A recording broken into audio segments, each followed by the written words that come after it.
It seems like there's a lot of extra stuff around our house these days. Part of that has to do with the seasonal changeover.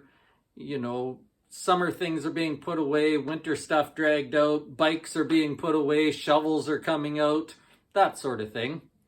Part of it has to do with the fact that Sarah's mom moved and she sent a bunch of stuff down here for Sarah, some really nice stuff, but we got to find places for it.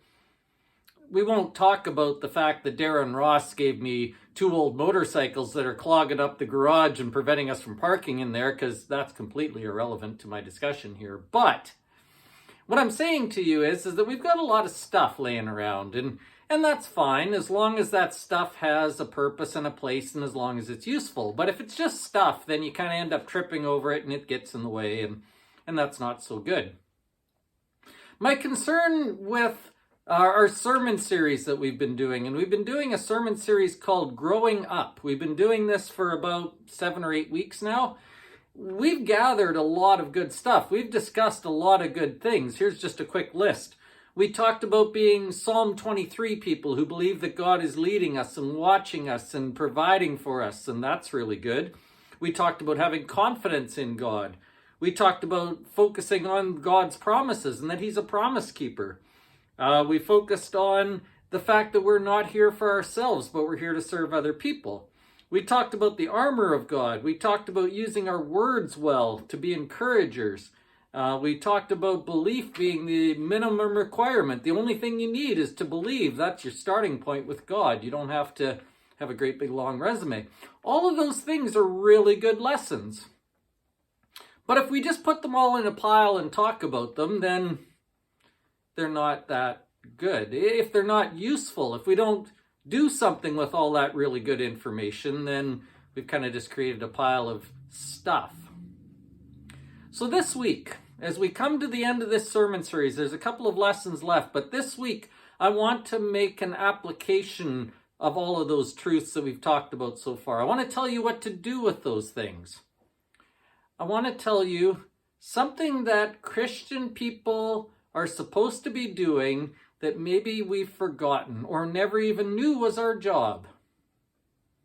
In fact, I think lots of times we think backwards to the way God says things ought to work.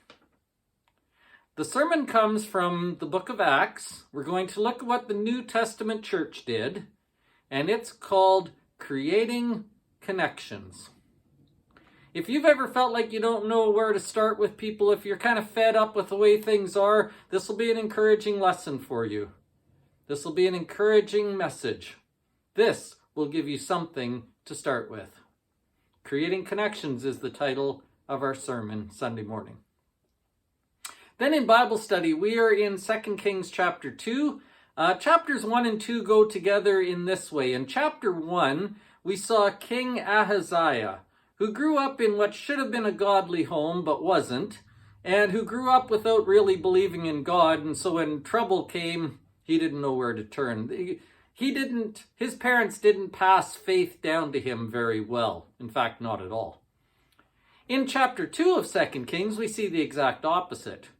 We read a story about Elijah and Elisha, and we see how Elijah passed his faith on to the younger man, Elisha. We see some things that he did.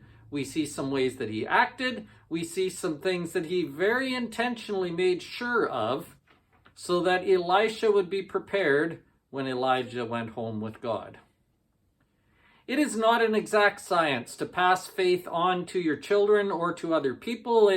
It doesn't always work. But we need to be doing the things that we can to make it more possible, to make it easier. We need to do the things that we can do to ensure that we've done what we can do. So, the Bible study at 10 o'clock is called Passing Faith Along, and we'll get some hints on how to do that. And there's so much stuff there to talk about, it may take us a couple of weeks to get through it. So we might do that for a couple of weeks. But read ahead, see what you can find, and join the discussion Sunday morning. It's going to be a beautiful weekend outside weather-wise. I hope you really enjoy that. It's going to be a beautiful weekend here on Sunday too. I am really excited for the sermon. Invite somebody. Send them this video. See if they might be interested. It'd be a great day to invite someone to join you, and a great day to learn and be encouraged together. We'll see you there.